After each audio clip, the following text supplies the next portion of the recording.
오늘 이 예배에 참석한 여러분들을 환영하고 축복합니다. 예배를 드린다고 하는 것은 하나님을 만난다고 하는 것이 되는 거고요. 그리고 하나님을 만나면 복된 존재로 변화한다는 것입니다. 그래서 여러분, 우리가 예배를 자주 드리고 예배를 진정으로 드리는 분들은요, 이 세상에서 복이 안 될 수가 없어요. 그래서 저는 축복에 대해서 늘 여러분에게 말씀을 드리는데, 여러분들의 믿음으로 옆에 분들하고 한번 인사 한번 해주시기 바랍니다. 옆에 분들하고 이런 인사 한번 해요. 당신은 복의 근원입니다. 이렇게 한번 인사 한번 하시죠. 다시 한번 해요. 참으로 맞습니다. 네. 저는 여러분들이 저 무더위에도 이렇게 하나님의 교회 나오시고 또 예배 드리는 것에 대해서 열심을 내주셔서 너무 감사합니다. 지난주에 뉴스를 보면서 제가 충격에 빠진 그 뉴스가 하나 있습니다. 그것은 아버지가 엽총을 가지고 아들을 살해한 사건입니다. 그날 아버지의 생일이었다 그러는데 생일 파티 중에 갑자기 아버지가 차로 내려가서 엽총을 가지고 와서 그 아들을 쏴서 죽였어요. 제가 그 뉴스를 굉장히 유심 있게 봤는데 그 이유는 뭐냐면 그 아버지가 왜 아들을 쏴서 죽였을까? 여러분 생각해 보세요. 부모에게 있어서 아들이라고 하는 것은 특별한 존재가 아니겠습니까? 이해가 안 돼요. 그래서 쏴서 죽인 이유가 있을 텐데 그 이유가 무엇일까? 여러분 다 아시겠지만은 그 아들이 아버지의 생계를 책임졌다고 합니다. 생활비를 드렸는데 어느 순간부터 생활비를 안 드렸대요. 근데 아들 사업이 잘 됐는데 아버지는 기대를 하셨겠죠? 생활비를 받을 것을. 근데 생활비를 안 주니까 화가 나갖고 그렇게 사제로 만든 총으로 산탄 공기총이라래요. 그걸 갖다가 아들 머리에 쏘고 그래서 결국 아들이 피를 많이 흘려갖고 1시간 만에 죽었다고 하는 그런 얘기입니다. 저는 이 이야기를 들으면서 굉장히 충격을 받았어요. 아버지가 아들을 죽일 수 있구나. 물론 자식이 부모를 죽이는 경우도 있고요. 이런 심각한 경우가 왜 생겨날까? 저는 성경을 펼쳐보면서 인류의 최초의 인간 아담과 하와의 후손으로부터 살인죄가 시작되었다고 하는 것을 보게 됩니다. 형이 아우를 들판에서 돌로 쳐서 죽인 사건이죠. 오늘 성경을 보니까 출애굽기에서 특별히 살인과 폭행에 관한 법을 제정을 하십니다. 그러면 오늘 성경의 내용을 한번 살펴보고요. 과연 이것을 현대에 우리가 어떻게 받아들여야 될지를 생각하면서 함께 은혜를 나누고자 합니다. 첫 번째로요. 살인한 자는 하나님께서는 반드시 죽이라고 말씀하고 있습니다. 오늘 성경 말씀 몇 절이냐면요. 12절 말씀을 한번 띄워주시죠. 이 말씀 우리가 다시 한번 읽겠습니다. 시작. 사람을 쳐 죽인 자는 반드시 죽일 것이나. 예, 사람을 쳐 죽인 자라고 하는 것은 상해를 입혀서 죽였다라고 하는 거예요. 그러면 하나님께서는 명령하시기를 이거를 죽이는데 어떻게 죽이냐면 반드시 죽이라 그랬어요. 오늘날에는 전 세계적으로 사형 제도가 없어지는 추세에 있기 때문에 사형을 집행을 하지 않습니다. 사형을 언도를 해도 우리나라도 사형을 언도를 해도 사형을 집행하지는 않습니다. 사람의 생명을 의도적으로 죽이지 않겠다는 거예요. 미국은 여러분 사형하지 않고 형량이 길어서 아예 교도소에서 다시는 나오지 못하도록 만들어요. 형량이 175년, 320년 뭐 이렇게 때려요. 그래서 미국은 아예 다시는 사회에 나오지 못하게 살인자들을 가둬두더라라고 하는 거예요. 그런데 우리나라는요. 살인을 하고 상해를 심각하게 해도 20년, 30년이면 나와요. 요새 120살까지 사니까 살인자가 지난번에 누구 나왔대요? 조 누구가 나와갖고 아주 주위의 사람들이 많이 떨었잖아요. 그런데 성경의 말씀은 뭐냐면 살인한 자는 반드시 죽여라. 자, 그러면 하나님께서 왜 이런 명령을 내리셨을까? 생명을 존귀하게 여기지 않는 자는 자기의 생명도 존귀하게 여김을 받을 필요가 없다라고 하는 거예요. 하나님께서는 인간을 사랑하셔서 이 세상에 인간을 태어나게 하셨지만 이 인간이 인간다움을 버릴 때에는 하나님은 그 사람의 생명이 더 이상 이 세상에 존재할 이유를 모르시는 거예요. 이유를 인정 안 하신다는 거예요. 그래서 여러분, 가나안 땅이 죄악의 도성이 되어서 출애굽한 백성들이 이 가나안 사람을 다 진멸하라, 죽이라, 하나님이 그런 명령을 내리셨어요. 왜냐하면 존재 의의가 없다는 거예요. 인간이 인간답게 살지 않으면 존재 의의가 없기 때문에 그것은 죽이라는 거예요. 자, 그 다음에 또 성경은 뭐라고 말씀하고 있냐면요, 고의적으로 살인을 저지른 자에 대해서 이야기하고 있어요. 14절 말씀하고 있는데 이렇게 말씀하고 있어요. 다시 한번 읽어보겠습니다. 시작. 사람이 그의 이웃을 고의로 죽였으면 너는 그를 내 제단에서라도 잡아내려 죽일지니라.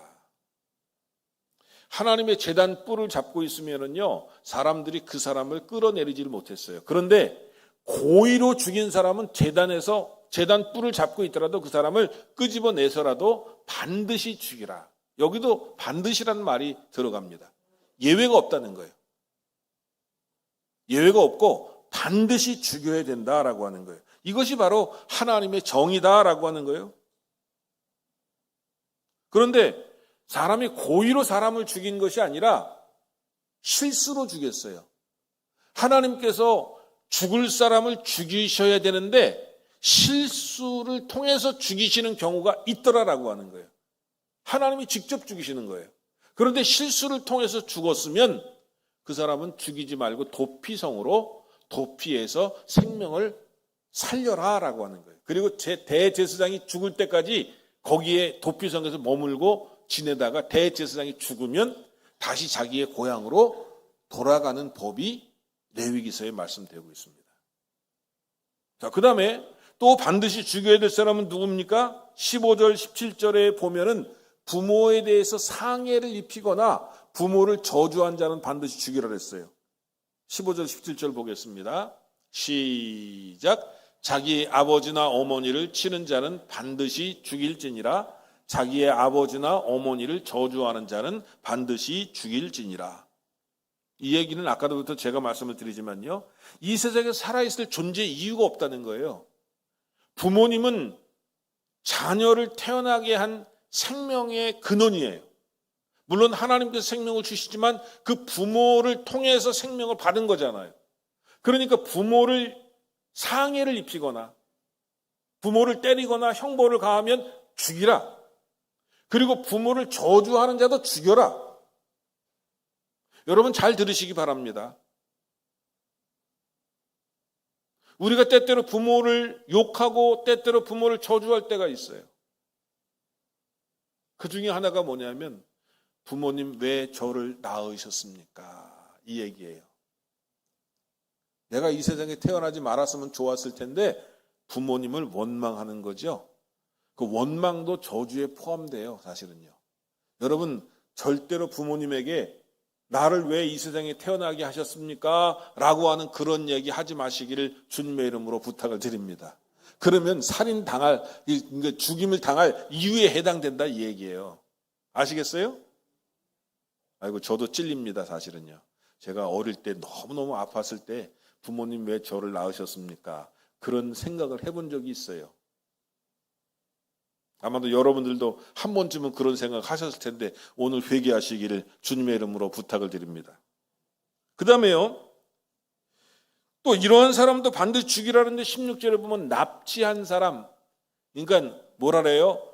유괴한 사람을 반드시 죽이라 그랬어요. 오늘 16절 한번 보겠습니다. 시작. 사람을 납치한 자가 그 사람을 팔았든지 자기 수하에 두었든지 그를 반드시 죽일지니라. 왜냐하면 생명을 담보로 장난을 쳤기 때문에 이 사람은 반드시 납치를 해갖고 사람을 팔았든지 자기의 수하에 두었든지 그 납치한 사람, 유괴한 사람은 반드시 죽이라는 거예요. 이것이 하나님의 뜻이다, 이런 말씀이에요.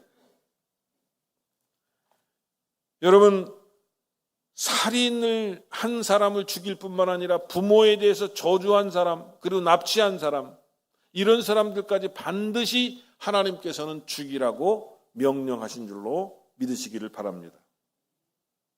자, 그러면 두 번째로는 뭐냐면 상해죄에 해당하는 것은 어떻게 처리하라고 말씀하셨을까? 다시 말해서 사람을 죽일 어떤 그러한 그 위기까지 몰고 가지는 않지만 피해를 입혔을 경우에 어떻게 해야 하는가라고 하는 것을 성경은 정확하게 말씀하고 있는데, 이것을 신학적으로 뭐라고 얘기를 하냐면 동해동족법이라고 얘기합니다. 한번 따라해 보시죠. 어려운 말이기 때문에 이거 좀 이해하기가 어려운데, 동해동족법. 무슨 얘기냐면 상해를 입힌 만큼 똑같이 상해를 입히라, 이 얘기예요. 이게 하나님의 원리예요.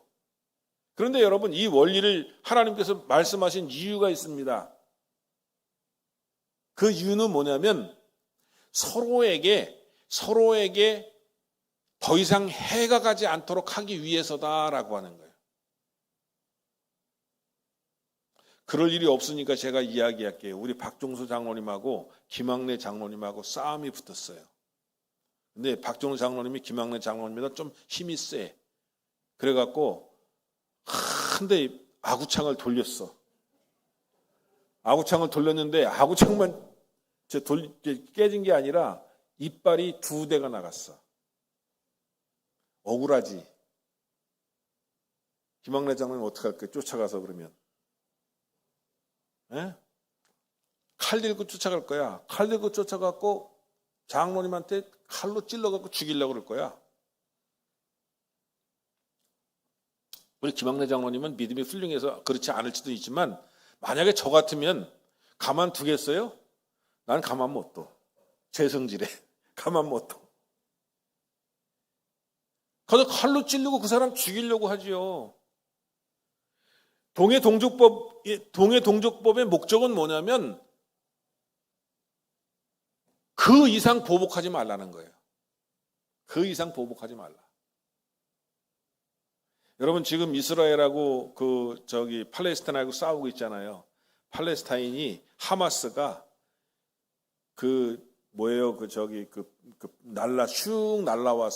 날라와서 이스라엘 사람들을 납치하고 죽이고 살인하고 그리고 했기 때문에 지금 이스라엘이 뿔이 나갖고 완전히 하마스를 소탕하려고 하잖아요.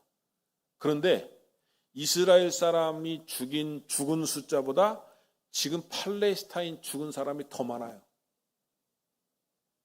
이 하나님의 법칙에 어긋나는 거예요, 지금 이스라엘이. 그러니까 당한 만큼만 해줘야 되는데 당한 것보다 10배, 100배의 복수를 한다라고 하는 거예요. 사람은 다 누구든지 그런 마음이 있어요.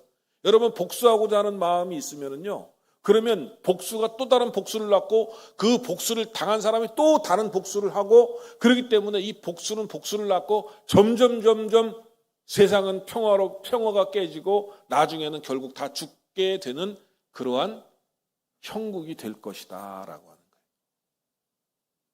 그래서 하나님께서는 동해동족법을 만드신 거예요. 오늘 그 동해동족법의 핵심 내용이 23절부터 25절까지 있는데 한번 읽어보도록 하겠습니다. 23절부터 25절 큰 목소리로 한번 읽어보시죠. 시작.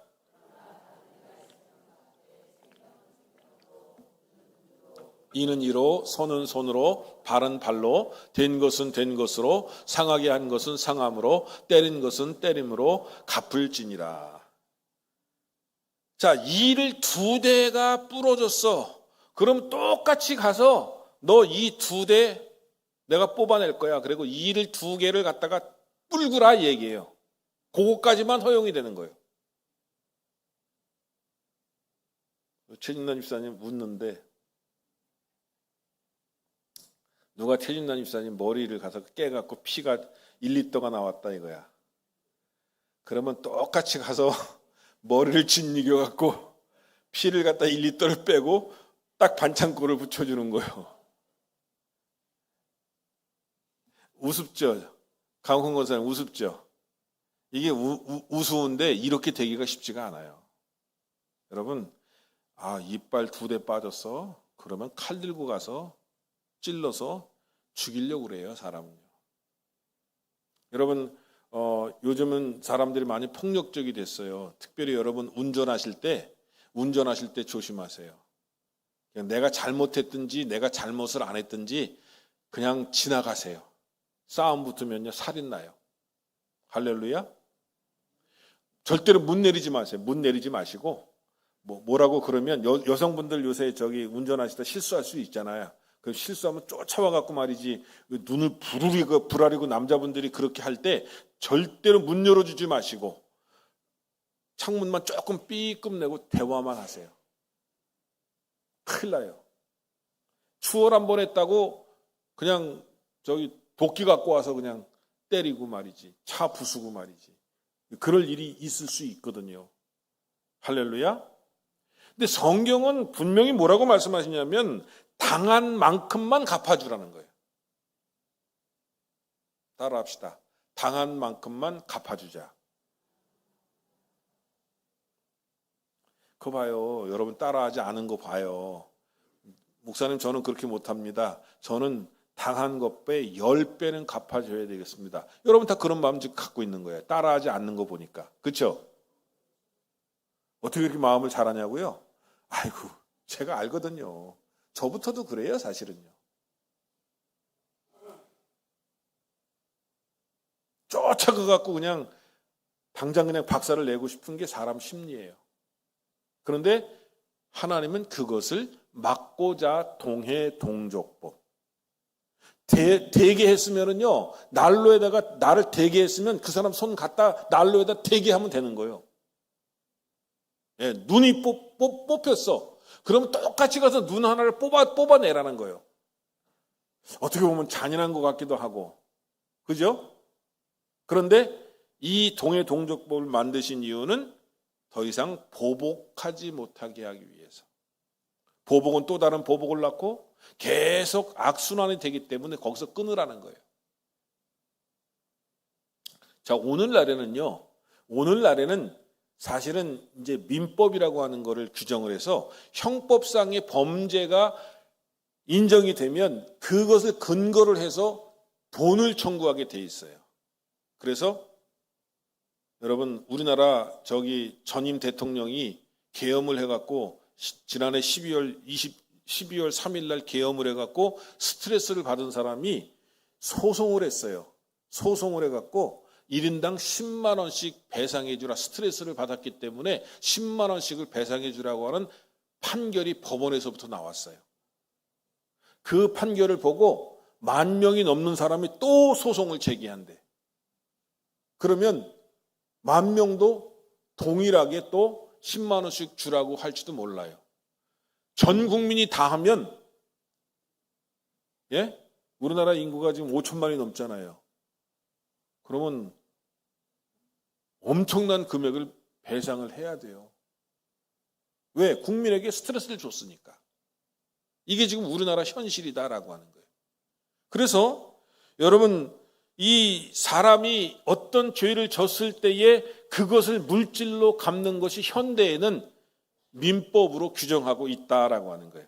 자, 그러면 이제 저는 마지막 결론으로 그러면 예수님은 살인에 대해서 어떻게 말씀하셨을까? 그리고 우리가 살인에 대해서 폭행에 대해서 가져야 할 태도는 무엇일까? 예수님께서는 마태복음 5장에 이렇게 말씀하셨어요. 살인에 대해서는 이렇게 5장 21절, 22절에 이렇게 말씀하고 있습니다. 한번 읽어보실까요? 시작. 옛사람에게 말한 바 살인하지 말라. 누구든지 살인하면 심판을 받게 되리라 하였다는 것을 너희가 들었으나 나는 너희에게 이르노니 형제에게 노하는 자마다 심판을 받게 되고 형제에 대하여 락으라 하는 자는 공회에 잡혀가게 되고 미련한 놈이라 하는 자는 지옥불에 들어가게 되리라. 이게 무슨 얘기냐면 사람만 죽인 것이 살인이 아니라 형제에게 노하는 것도 살인이고 욕하는 것도 살인이고 미련한 놈이라고 그렇게 이야기하는 것도 살인이라는 거예요. 그런 것을 아예 살인의 의도 자체를 갖지 말라라고 하는 것이 예수님의 말씀인 줄로 믿으시기를 바랍니다. 자, 그 다음에 폭행에 대해서는 예수님이 뭐라고 말씀하셨을까? 마태복음 5장 38절에서 42절까지 말씀하셨어요. 이거 또 한번 읽어보셔야 돼요. 시작. 눈은 눈으로 이는 이로 갚으라 하였다는 것을 너희가 들었으나 나는 너희에게 이르노니 악한 자를 대적하지 말라. 누구든지 내 오른편 뺨을 치거든 왼편도 돌려대며 또 너를 고발하여 속옷을 가지고자 하는 자에게 겉옷까지도 가지게 하며 또 누구든지 너로 억지로 오리를 가게 하거든 그 사람과 심리를 동행하고 내게 구하는 자에게 주며 내게 꾸고자 하는 자에게 거절하지 말라. 누군가에게 상해를 입히는 사람은 악한 자라는 거예요. 내 것을 빼앗으려고 하는 자도 악한 자라는 거예요. 그리고 억지로 심리를 가게 하는 자라도 그 사람도 악한 자라는 거예요. 내 속옷을 빼앗으려고 하는 자도 악한 자라는 거예요. 그런데 주님은 뭐라고 말씀하셨냐면 이 폭행하는 자들은 악한 자로 규정하시고 그 사람들을 대적하지 말라 이렇게 말씀하셨어요. 왜? 대적하면 누가 손해이기 때문에? 내가 손해이기 때문에. 대적하지 말아라.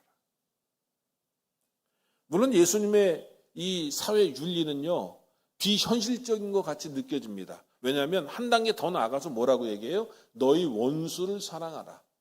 그리고 그를 위하여 기도하라. 이것이 예수님의 윤리인 줄로 믿으시기 바랍니다. 이 세상의 법과는 사실은요, 안 맞아요. 그런데 우리는 예수 그리스도를 믿는 사람이기 때문에 예수 그리스도께서 하신 말씀이 우리 생활의 규범이 되고 그것이 우리 생활의 원리가 되기 때문에 우리는 심각하게 고민해야 됩니다. 그리고 악한 자를 대적하지 않는 그러한 삶을 살아야 됩니다. 그리고 한 단계 더 나아가서 원수까지도 사랑하라고 하는 예수님의 계명의 말씀을 지켜야 합니다. 여러분, 이 세상에서 예수님의 사랑 가지고 살아가면 사실 그것보다 더 위대한 것은 없습니다. 오늘 우리가 이 폭행과 살인의 시대에 살고 있습니다. 한 개인만이 아니라 국가가 국가를 폭행하는 경우도 있고 살인을 저지르는 경우도 너무 많습니다.